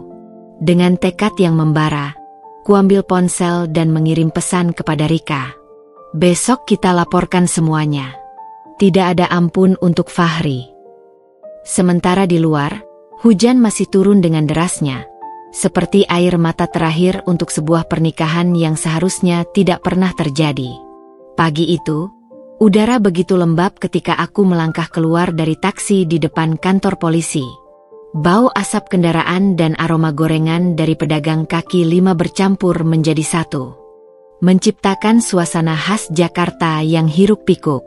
Aku menyesuaikan jilbab yang sedikit bergeser, sambil memastikan tas berisi dokumen penting masih tergenggam erat di tanganku. Di lobi kantor polisi, Yuni sudah menungguku dengan wajah pucat dan mata sembab. Dia tak lagi memakai dandanan menor seperti pertemuan kami di kafe dulu. Tanpa riasan, wajahnya terlihat lebih muda, dan yang mengejutkan, ada lebam kehijauan di pipi kirinya. "Terima kasih sudah datang," bisiknya, suaranya serak. Aku mengangguk singkat, lalu langsung memimpin kami ke ruang unit pelayanan perempuan dan anak, UPA. Petugas Polwan yang ramah menyambut kami dan mempersilakan duduk. "Jadi, ini tentang ancaman debt collector?" tanya Polwan itu sambil membuka buku catatan. Yuni mengangguk gemetar. "Mereka datang ke kosan saya tadi malam. Menggedor-gedor pintu, mengancam akan memperkosa saya kalau uangnya tidak dibayar." Air matanya menetes. "Saya tidak tahu Fahri meminjam uang atas nama saya." Aku mengeluarkan dokumen dari tas. "Ini buktinya, Bu." Fahri memalsukan tanda tangan Yuni untuk beberapa pinjaman online. Saya juga punya rekaman percakapan teleponnya yang mengaku melakukan hal itu. Polwan itu memeriksa dokumen dengan cermat. "Ini sudah termasuk tindak pidana penipuan dan pemalsuan dokumen. Kami akan proses." Setelah laporan resmi dibuat, aku mengajak Yuni ke kantin kecil dekat kantor polisi. Dia memegang erat gelas teh hangat, seolah mencari kehangatan di tengah ketakutannya. "Aku tidak tahu dia seperti itu," bisiknya tiba-tiba. "Dia bilang punya bisnis properti, akan menikahiku setelah cerai denganmu." Aku menatapnya tajam. "Dan kau percaya begitu saja?" Yuni menunduk. Aku sedang butuh uang. Adikku sakit, butuh biaya operasi. Fahri bilang akan membiayai semuanya." Dia mengeluarkan ponsel dan memperlihatkan foto seorang anak perempuan di rumah sakit. Dia malah menghilang setelah memberi aku uang DP motor itu. Hati kecilku tersentuh, tapi aku segera mengingatkan diri sendiri. Yuni bukanlah korban yang sepenuhnya tak bersalah. "Kau tahu dia masih menikah denganku saat itu?" Yuni mengangguk pelan, air mata menetes ke gelas tehnya. "Aku minta maaf. Aku tidak berpikir panjang." Saat kami berjalan keluar dari kantor polisi, tiba-tiba Yuni menarik lenganku. "Dinda, aku punya sesuatu yang mungkin berguna untukmu." Dari tasnya, dia mengeluarkan flash disk. Ini rekaman video Fahri sedang main judi dengan uang pinjamannya. Dan dia ragu. "Aku juga punya bukti dia pernah menyuruhku memalsukan tanda tanganmu untuk pengambilan uang di bank." Aku terkejut. "Kau menyimpannya?" "Dari dulu aku tidak percaya padanya. Aku selalu menyimpan bukti sebagai jaga-jaga." Aku menerima flash disk itu, merasakan betapa ironisnya situasi ini. Wanita yang dulu kukira sebagai musuh, kini memberiku senjata untuk menghancurkan Fahri. "Terima kasih, Yuni. Tapi kenapa sekarang kau memberikannya padaku?" Dia memandangku dengan mata penuh penyesalan. "Karena aku baru mengerti bagaimana rasanya diperlakukan seperti sampah olehnya." Pertemuan tak terduga. Ketika kami sampai di halte bus, tiba-tiba sekelompok pemuda berhenti di depan kami. Salah satunya mengenakan jaket bertuliskan Investor Group, salah satu perusahaan pinjaman online tempat Fahri berutang. Itu bukan istri si Fahri ya?" kata salah satu pemuda itu. Yuni langsung bersembunyi di belakangku. "Kalian siapa?" tanyaku tegas, meski jantung berdegup kencang. "Kami cari Fahri. Dia hutang 75 juta belum dibayar." Pemuda itu melihatku dari atas ke bawah. "Kalian tahu dia di mana?" Aku mengeluarkan surat cerai dari tas. "Saya sudah tidak ada hubungannya dengannya." Dan untuk informasi kalian, aku menunjuk ke arah kantor polisi. Kami baru saja melaporkannya atas penipuan dan pemalsuan tanda tangan. Silakan ikut proses hukum jika ingin uang kalian kembali. Pemuda itu memeriksa surat cerai, lalu melirik teman-temannya. Kita kejar yang lain aja. Ini MAH buntunya. Kembali ke rumah. Malam itu, sambil duduk di ruang tamu yang masih berantakan dari serbuan debt collector kemarin, aku memeriksa isi flash disk Yuni. Rekaman-rekaman di dalamnya membuat darahku mendidih. Fahri sedang asyik bermain judi di sebuah villa mewah. Dia dengan bangga bercerita tentang cara memalsukan tanda tanganku. Bahkan ada rekaman di mana dia menertawakan kondisi ibu yang sakit.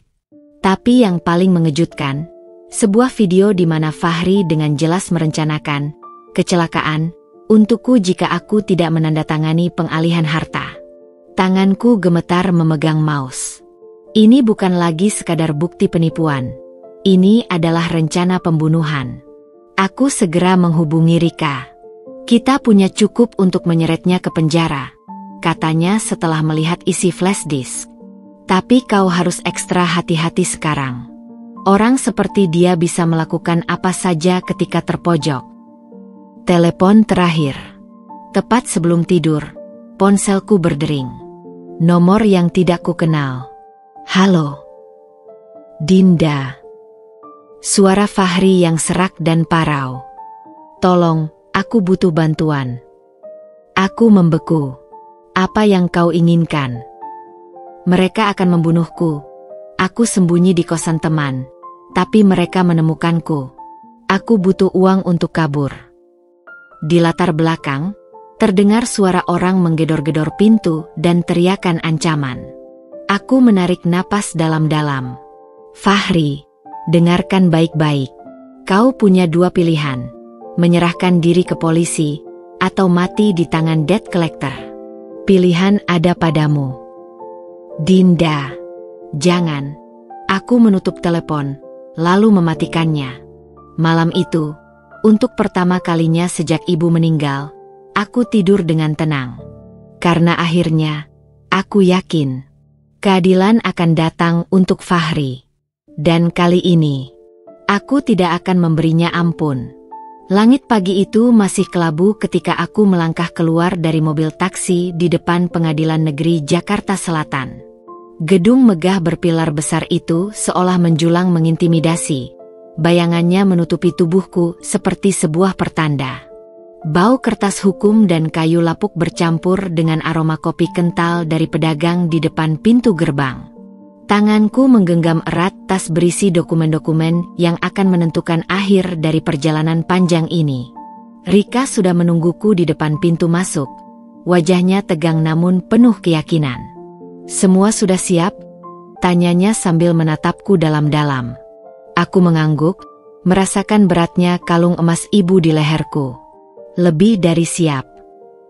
Ruang sidang nomor 304 ternyata lebih kecil dari yang kubayangkan. Bangku-bangku kayu tua berjejer rapi. Beberapa sudah diisi oleh orang-orang yang penasaran dengan kasus ini. Di sebelah kiri, beberapa wartawan dengan recorder siap di tangan. Ternyata kasus ini sudah menarik perhatian media. Ketika aku duduk di kursi penggugat, seluruh ruangan mendadak hening. Lalu, dari pintu belakang, Fahri masuk dengan dijaga dua polisi. Napasku tersendat. Dia bukan lagi Fahri yang dulu ku kenal. Rambutnya yang dulu selalu rapi kini panjang dan kusut. Pakaiannya, kaos oblong lusuh dan celana jeans sobek, jauh dari image eksekutif muda yang selalu dijaganya.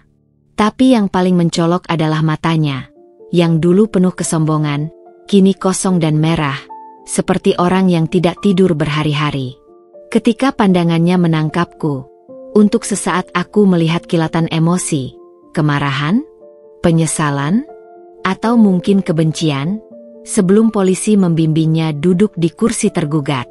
Hakim, seorang wanita parubaya dengan kacamata tebal, mulai membuka sidang. Perkara nomor 437 PDT G 2023, PN Jakarta Sel. perkara perdata perceraian dan penggelapan harta Gonogini. Rika berdiri dengan mantap. Yang mulia, kami memiliki bukti-bukti baru yang sangat krusial. Dengan gerakan teatrikal, dia menyerahkan flash disk berisi rekaman Fahri merencanakan pembunuhanku. Seluruh ruangan mendengarkan dengan nafas tertahan saat suara Fahri yang dingin terdengar jelas. Kalau dia tidak mau tanda tangan juga, kita atur saja kecelakaan. Perempuan itu kan sering naik motor. Mudah saja dibuat seperti kecelakaan biasa. Teriakan histeris pecah dari bangku penonton. Aku menoleh.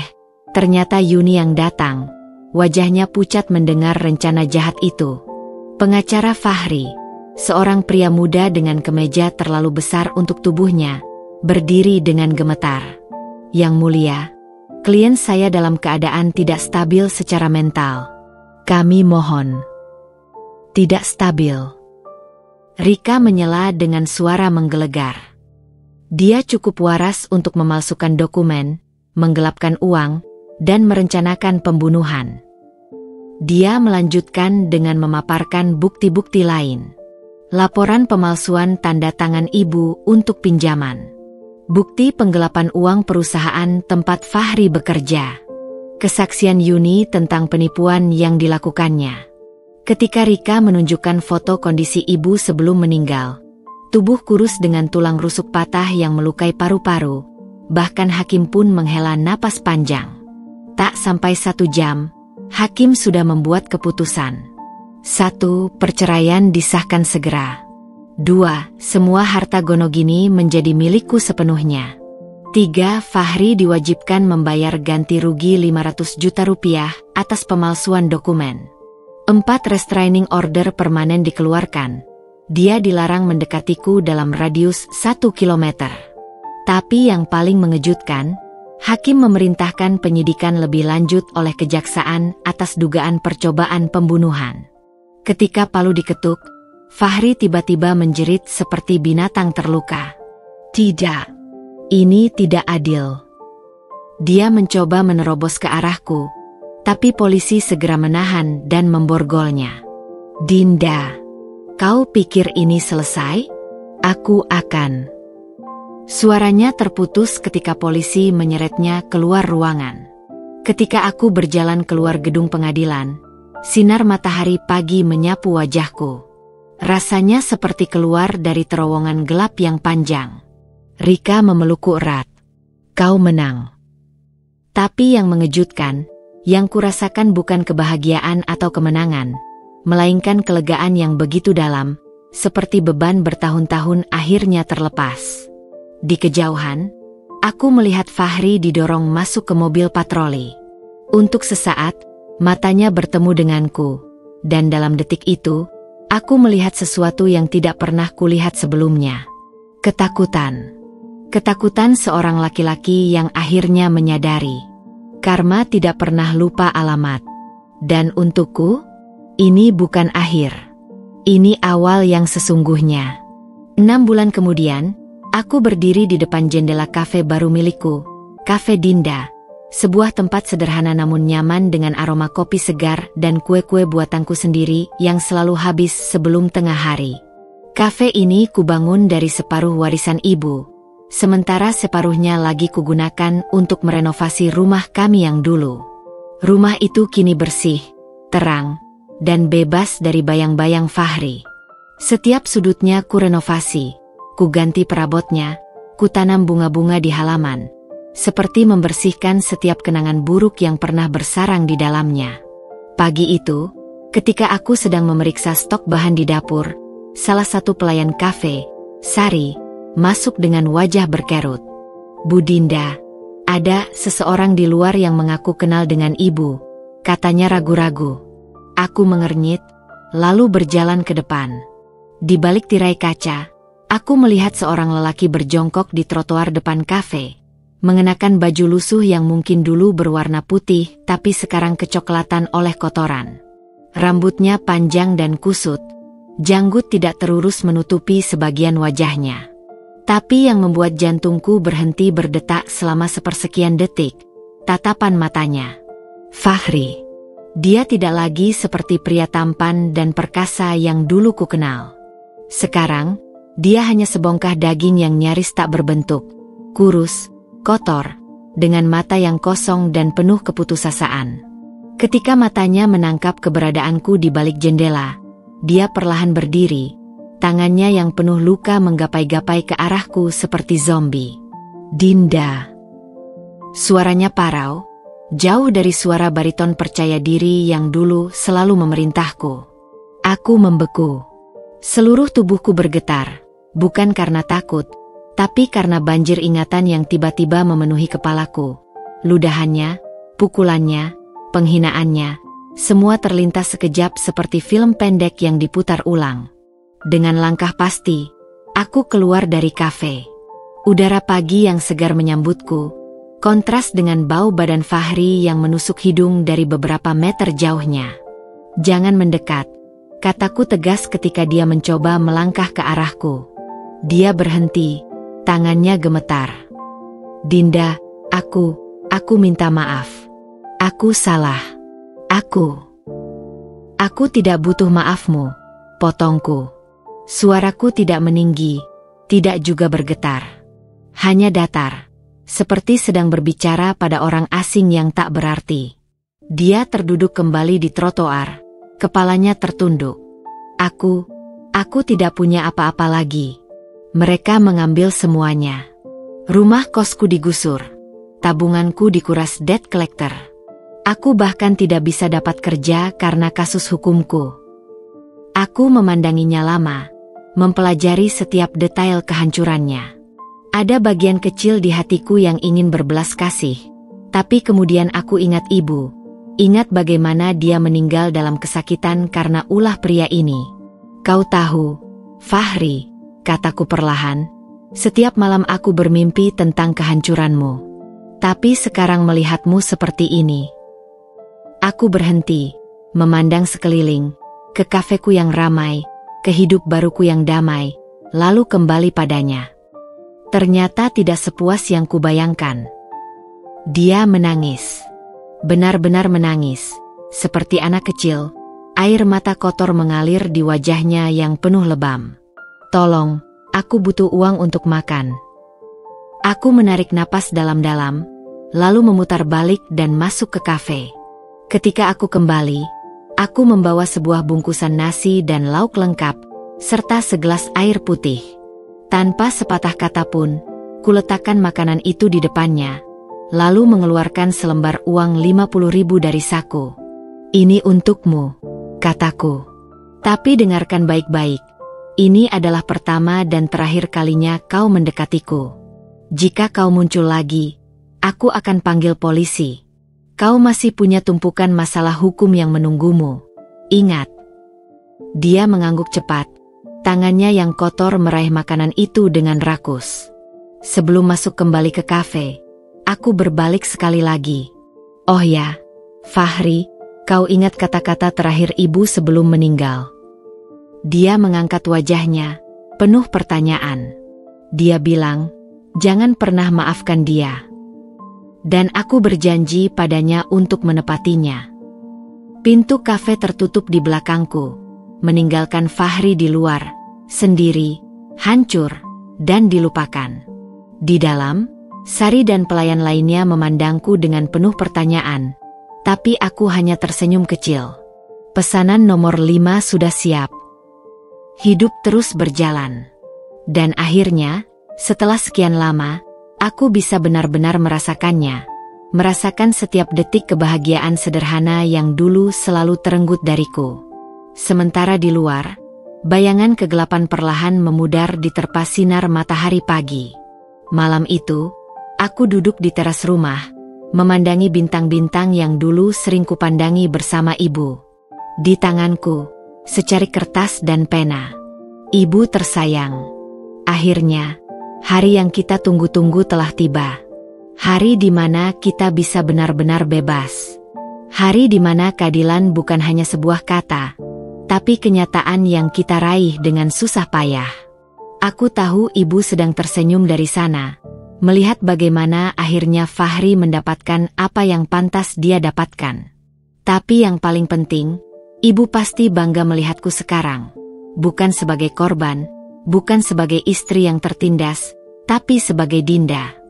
Hanya Dinda. Kafe kecilku mulai ramai. Bu. Resep-resep warisan ibu menjadi favorit pelanggan. Bahkan beberapa tetangga yang dulu takut pada Fahri, sekarang sering mampir untuk sekadar menyapa.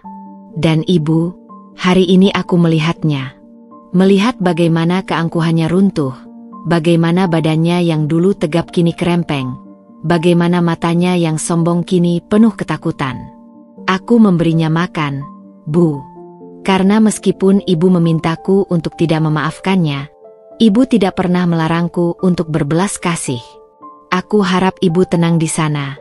Aku baik-baik saja sekarang. Bahkan lebih dari baik-baik saja. Dengan cinta. Dindamu. Kertas itu kugenggam erat sebelum kumasukkan ke dalam botol kecil. Esok pagi, aku akan pergi ke makam ibu dan meletakkannya di sana.